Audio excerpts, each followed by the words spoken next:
অষ্টম শ্রেণী তাপ চ্যাপ্টারটা সকলে তো আমরা পড়ে নিয়েছি, তা আমাদের পড়াটা কতটা ট্রুথফুল হয়েছে সেটা যাচাই করার জন্য আমাদের সায়েন্স পাওয়ার থেকে একটা মক টেস্টের আয়োজন করা হয়েছে। তো আমাদের এই মক টেস্টটা টোটাল 45 নাম্বারের কোশ্চেন রয়েছে। প্রথমে আমরা রেখেছি 15টা এমসিকিউ। তোমরা চেষ্টা করো প্রত্যেকটা এমসিকিউ তোমরা পারা যাচ্ছে না যায়নি। তো কোশ্চেন লেভেলটা একদম মোটামুটি একটা মিডিয়াম ক্যাটাগরিতে রাখা হয়েছে। প্রথম যে কোশ্চেনটা রয়েছে পার্ট এর 1-এর কোশ্চেনটা, আপেক্ষিক তাপের একক হলো। অপশান এ রয়েছে calorie per calorie gram inverse degree celsius inverse. Option B রয়েছে calorie gram degree celsius. Option C রয়েছে calorie celsius gram inverse. Option D কোনোটাই নয়।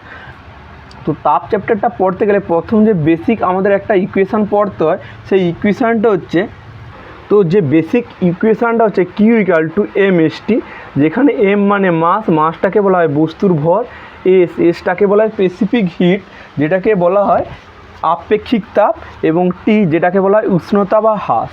তো আমরা এখানে যেমন এমসিকিউ ডিসকাস করছি ঠিক কথা, তার সঙ্গে সঙ্গে এক্সট্রা যদি কোনো ইনফরমেশান বলা যায় তো বলে দিচ্ছি। এই এক্সট্রা ইনফরমেশান থেকেও আমাদের কোশ্চেন জিজ্ঞাসা করতে পারে। তো আপেক্ষিক তাপ যেটাকে আমরা এস দিয়ে ডিনোট করতেছি, এই আপেক্ষিক তাপ কোশ্চেন দিতেই পারে আপেক্ষিক তাপ কোন বিষয়ের ওপর নির্ভর করে। তো আপেক্ষিক তাপ নির্ভর করে বস্তুটির উপাদানের ওপর। তো তাপ চ্যাপ্টারটা পড়তে গেলে আমাদের যে মেন যে equation Q equal to M S T, এটা পড়তে হয়। এখান থেকে এস সমান কিউ বাই এম টি লিখতেই পারি। আর কিউ হচ্ছে তাপের একক, সিজিএসটা হয় ক্যালোরি, আর এম এর একক কী হবে গ্রাম, এবং টি মানে উষ্ণতার একক, সিজিএসে সেলসিয়াস হয়। আর গ্রাম আর সেলসিয়াস নিচে যেহেতু ভাগ আকারে আছে, তাই উপরে উঠে গেলে কী হবে গ্রাম ইনভার্স হবে, আর ডিগ্রি সেলসিয়াস ইনভার্স হবে। তো এটা গেল আপেক্ষিক তাপের সিজিএস একক। যদি জানতে চাইছো আপেক্ষিক তাপের এসআই একক কী, তখন তাপের ক্যালোরির জায়গায় কী আসতো, জুল আসতো, কেজি ইনভার্স হতো, আর ডিগ্রি সেলসিয়াস ইনভার্সের জায়গায় কেলভিন ইনভার্স আসতো। তো এখানে দেখে নিচ্ছি আমাদের যে এমসিকিউটা দেওয়া ছিল, এমসিকিউর যে রাইট অ্যান্সারটা হবে option A calorie gram degree celsius inverse. দ্বিতীয় যে কোশ্চেনটা রয়েছে, সূর্য থেকে পৃথিবীতে তাপ এসে পৌঁছায় নিম্নের কোন প্রকারে। অপশান এ রয়েছে পরিবহন পরিচলন, অপশান বি রয়েছে পরিচলন বিকিরণ, অপশান সি রয়েছে বিকিরণ, এবং অপশান ডি যেটা রয়েছে সবগুলি। তো আমরা জানি তাপের হচ্ছে 3 প্রকার পরিবহন দেখা যায়, 3 প্রকার হচ্ছে সঞ্চালন দেখা যায়। এক হচ্ছে পরিবহন, 2 হচ্ছে পরিচলন, তৃতীয় যে আছে সেটা হচ্ছে বিকিরণ।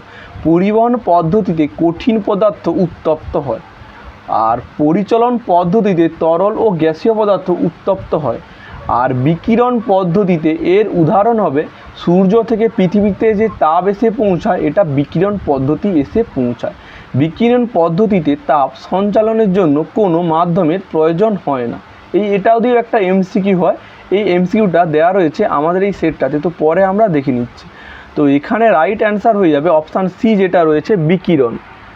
তৃতীয় যে কোশ্চেনটা রয়েছে, নিম্নের কোন পদার্থটির আপেক্ষিক তাপের মান সবচেয়ে বেশি হয়।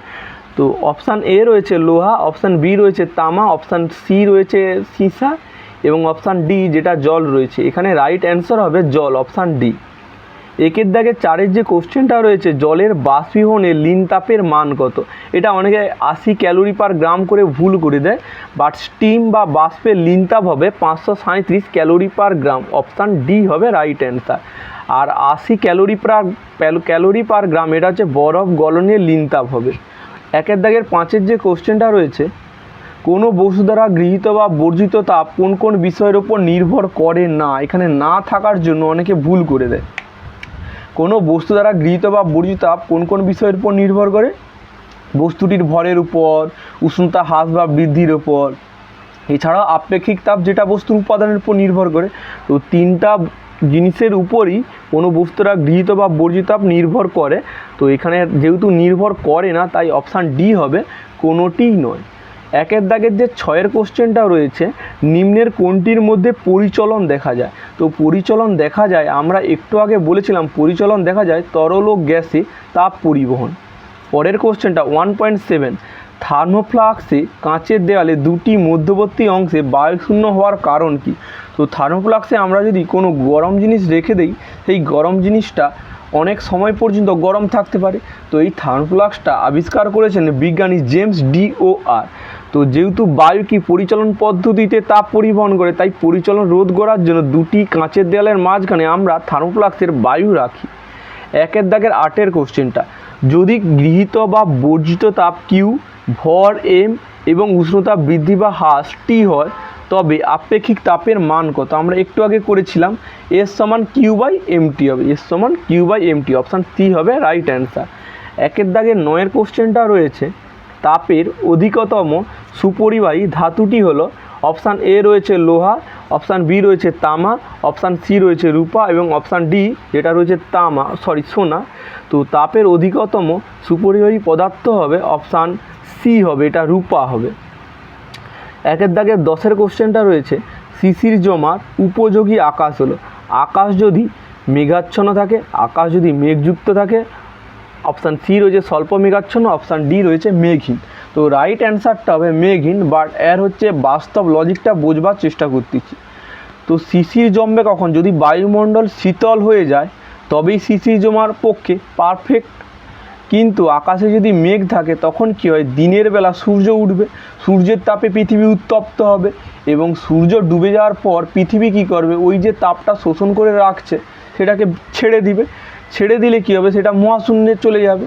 কিন্তু আকাশে যদি মেঘ থাকে, সেই যে পৃথিবী যে চাপটা ছেড়েছে সেটা কি মেঘ দ্বারা প্রতিফলিত হয়ে পুনরায় পৃথিবীতে ফিরে আসবে। ফলে কী হবে, পৃথিবীর বায়ুমণ্ডলের তাপমাত্রা অনেকটা গরম হবে, গরম থাকার জন্য কী হবে, বায়ুতে জলীয়কণা থাকবে না, তাই মেঘ শিশির থাকবে না। তো রাইট অ্যান্সার হবে অপশান ডি মেঘহীন। 1.11 বাষ্পায়ন হলে তরলের তাপমাত্রা কী হবে? বাষ্পায়ন হলে গরম বাষ্প কোনো বস্তু থেকে উড়ে চলে যায়, গরম বাষ্প উড়ে গেলে কী হবে, তাপমাত্রা কমে যায়, অপশান বি হবে রাইট অ্যান্সার। পরের কোশ্চেনটা রয়েছে, চাপ বাড়ালে জলের ফুটনাঙ্ক কীরূপ পরিবর্তিত হয়? আমরা প্রেসার কুকারের যে কার্যনীতিটা পড়ে থাকি, সেই প্রেসার কুকারের কার্যনীতি এটারই উপর নির্ভর করে তৈরি, চাপ বাড়ালে ফুটনাঙ্ক বৃদ্ধি পায়। তো অ্যান্সার হবে অপশান এ বাড়ে। 1.13 পারদের স্বাভাবিক ফুটনাঙ্কের মান কত? তো এটাও প্রচুর গুলিয়ে ফেলে, 357 সঙ্গে 537 এটা হবে স্টিম বা বাষ্পের লীন তাপ, বাট পারদের স্বাভাবিক ফুটনাঙ্ক অপশান বি 357 ডিগ্রি সেলসিয়াস। চলে যাচ্ছি আমরা নেক্সট পার্টটাতে, চলে যাচ্ছে আমরা একের দাগে 14 কোশ্চেনটা, 0 ডিগ্রি সেলসিয়াস উষ্ণতায় 1 গ্রাম বরফে একই উষ্ণতায় জলের তুলনায় তাপ কী হয়? তো 0 ডিগ্রি সেলসিয়াস উষ্ণতায় বরফ বেশি ঠান্ডা থাকে, আর একই উষ্ণতায় যদি জল থাকে জলটা কম তাপ থাকে। তাহলে 0 ডিগ্রি সেলসিয়াস উষ্ণতায় 1 গ্রাম বরফে একই উষ্ণতার জলের তুলনায় তাপ কী হবে? কম হবে, অপশান এ হবে রাইট অ্যান্সার। পরের কোশ্চেনটা রয়েছে একের দাগের 15, লীন তাপ থার্মোমিটারের পার্ট কী করে? পরিবর্তন করে, অপশান বি রয়েছে পরিবর্তন করে না, অপশান সি রয়েছে প্রথমে করে শেষে করে না, অপশান ডি কোনোটাই নয়। তো লীন তাপ থার্মোমিটারের পার্ট পরিবর্তন করে না, অপশান বি হয়ে যাবে রাইট অ্যান্সার। চলে যাচ্ছি আমরা 1 নম্বরে 16টা কোশ্চেন, পার্ট বি। উনুনের পাশে দাঁড়ালে গরম লাগে, এক্ষেত্রে তাপ কোন পদ্ধতিতে আসে? তো উনুন আর শরীরের মধ্যে কে থাকে? বায়ু থাকে, আর বায়ু কোন পদ্ধতিতে তাপ সঞ্চালন করে? পরিচলন। তো রাইট অ্যান্সার হবে পরিচলন। 2.2 ফিউজ তারের প্রধান বৈশিষ্ট্য কী? তো ফিউজ তারের রোধ খুব বেশি হয় এবং গলনাঙ্ক খুব কম হয়, তাই উত্তর হবে উচ্চ রোধ নিম্ন গলনাঙ্ক বিশিষ্ট হয়। 2.3 হিম মিশ্রণ কোন নীতিতে কাজ করে? তো হিম মিশ্রণ অপদ্রব্যের উপস্থিতিতে পদার্থের গলনাঙ্ক কমে, এই নীতির উপর ভিত্তি করে তৈরি। আর হিম মিশ্রণের সংজ্ঞা 3 ভাগ গুঁড়ো বরফের সঙ্গে 1 ভাগ সাধারণ লবণের মিশ্রণকে আমরা হিম মিশ্রণ বলবো। 2.5 দাগে যে কোশ্চেনটা রয়েছে, 1 ক্যালোরির সংজ্ঞা দাও। 1 ক্যালোরি কাকে বলে? ক্যালোরি মানে তাপের একক। 1 গ্রাম জলের উষ্ণতা 1 ডিগ্রি বৃদ্ধি করতে যে পরিমাণ তাপ লাগে সেই তাপকে আমরা এখানে জানবো 1 ক্যালোরি। আচ্ছা, পরের কোশ্চেনটা রয়েছে ঘনীভবন কাকে বলে? ঘনীভবনের জন্যই কি হয়? মেঘ তৈরি হয়, কুয়াশা তৈরি হয়। তাছাড়া আমরা ঠান্ডা একটা জলের বোতল যদি আনি, দেখা যাবে কিছুক্ষণ পর ওই বোতলটার আশেপাশে বিন্দু বিন্দু জলীয় কণাগুলো জমা রয়েছে, অর্থাৎ এক্ষেত্রে কী হয়, আশেপাশের যে বায়ুটা ছিল সেই বায়ুটাই পরিবর্তন হয়ে জলে পরিণত হয়েছে। এটাই অ্যাকচুয়ালি ঘনীভবনের জন্য হয়। আর ঘনীভবন আর বাষ্পীভবন পরস্পর বিপরীতমুখী প্রক্রিয়া। বাষ্পীভবন হলে কী হয়, তরল তাপ গ্রহণ করে বাষ্পে পরিণত হওয়াকে বাষ্পীভবন বলে। তার উল্টা ঘটনা কী হয়, না বাষ্প তাপ বর্জন করে তরলে পরিণত হওয়াকে ঘনীভবন বলবে। তো ঘনীভবন কাকে বলে? কোনো গ্যাসীয় পদার্থ তাপ বর্জন করে তরলে পরিণত হওয়াকে বলা হয় ঘনীভবন। 2.7 থার্মোফ্লাক্স কোন বিজ্ঞানী আবিষ্কার করেন? থার্মোফ্লাক্স আবিষ্কার করেন বিজ্ঞানী জেমস DOR। 2.8 কোনো বস্তু দ্বারা গৃহীত বা বর্জিত তাপ কোন কোন বিষয়ের উপর নির্ভর করে? আমরা একটু আগে একটা ইকুয়েশান শিখেছিলাম Q = mST। তা এমটা কী ছিল? বস্তুর ভর। এসটা কী ছিল? আপেক্ষিক তাপ, যেটা উপাদানের উপর নির্ভর করে, এবং টি যেটাকে বলা হয় উষ্ণতা বৃদ্ধি বা হ্রাসের উপর নির্ভর করে। তাহলে কোন কোন বিষয়ের উপর নির্ভর করে? বস্তুর ভরের উপর, আপেক্ষিক তাপের উপর এবং উষ্ণতা বৃদ্ধি বা হ্রাসের উপর নির্ভর করে। 2.9 কোন কোন ধাতু মিশিয়ে ফিউজদার তৈরি? তো সীসা বা লেড এবং টিন বা কপার, এই দুটা ধাতু মিশিয়ে আমাদের এই ফিউজদার তৈরি। চলে যাচ্ছে আমার 2.10 নির্দিষ্ট গলনাঙ্ক বা হিমাঙ্ক থাকে না, এরূপ পদার্থের নাম লেখো। তো এরূপ পদার্থ হবে মোম, পিচ, মাখন, পিচ, এগুলো। 2.11 ড্যাশ পদ্ধতিতে তাপ সঞ্চালনের জন্য মাধ্যমের প্রয়োজন হয় না। তো রাইট অ্যান্সার হয়ে যাবে বিকিরণ। 2.12 হিম মিশ্রণের ব্যবহার। হিম মিশ্রণ মেনলি আমরা মাছ মাংস সংরক্ষণের কাজে হিম মিশ্রণ ব্যবহার করে থাকি। 2.13 তাপের সুপরিবাহী একটি অধাতুর নাম। এখানে ধাতুর নাম জানতে চাইনি, তো অধাতুর নাম হবে গ্রাফাইট এবং হীরা। পরের কোশ্চেনটা 2.14 বরফ থেকে জলে পরিণত হলে ঘনত্ব বাড়ে না কমে?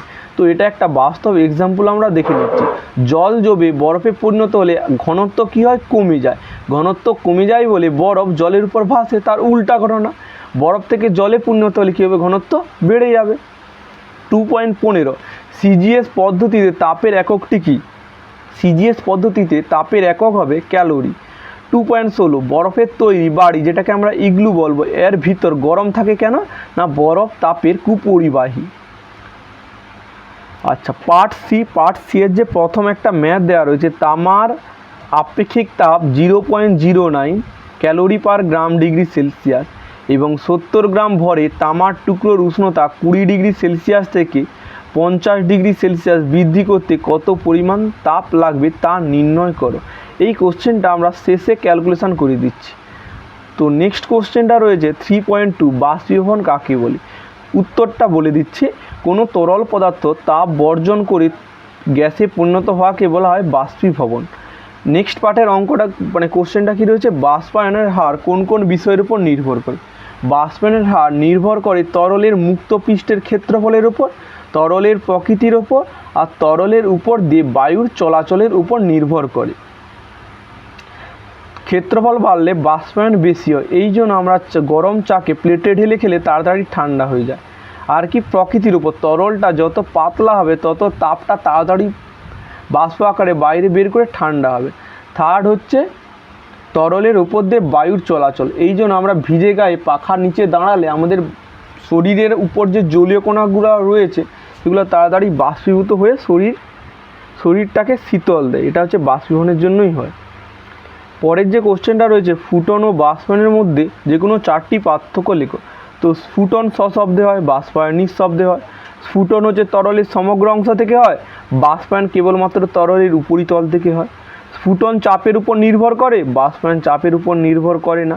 ফুটন হচ্ছে যে একটি নির্দিষ্ট তাপমাত্রায় হয়, আর বাষ্পায়ন যে কোনো তাপমাত্রাতেই হয়। চলে যাচ্ছি আমরা পার্ট ডি এর প্রথম কোশ্চেনটা 4.1 শীতকালে পাখিরা পালক ফুলিয়ে রাখে কেন? পাখিরা যদি পালক ফুলিয়ে রাখে তাহলে পালকের মধ্যে অনেক বায়ু উপস্থিত থাকবে, আর বায়ু তাপের কুপরিবাহী হওয়ার জন্য বাইরের যে ঠান্ডা বায়ুটা রয়েছে সেটাকে পরিবহন করতে পারেনি। এর ফলে কী হয়? পাখির দেহ ঠান্ডা বায়ুর হাত থেকে রক্ষা পায়। পরের যে কোশ্চেনটা রয়েছে 4.2 পার্থক্য পরিচলন ও বিকিরণ। তো পরিচলন পদ্ধতিটা পরিবহন অপেক্ষা একটু দ্রুত হয়, বাট বিকিরণ পদ্ধতিটা আলোর বেগের সমানভাবে সঞ্চালিত হয়। পরিচলন পদ্ধতিতে মাধ্যমের অণুর প্রয়োজন হয়, বাট বিকিরণ পদ্ধতিতে মাধ্যমের অণুর কোনো প্রয়োজন হয় না। 4.3 ভিজে শরীরে পাখার নিচে দাঁড়ালে ঠান্ডা লাগবার কারণ কি?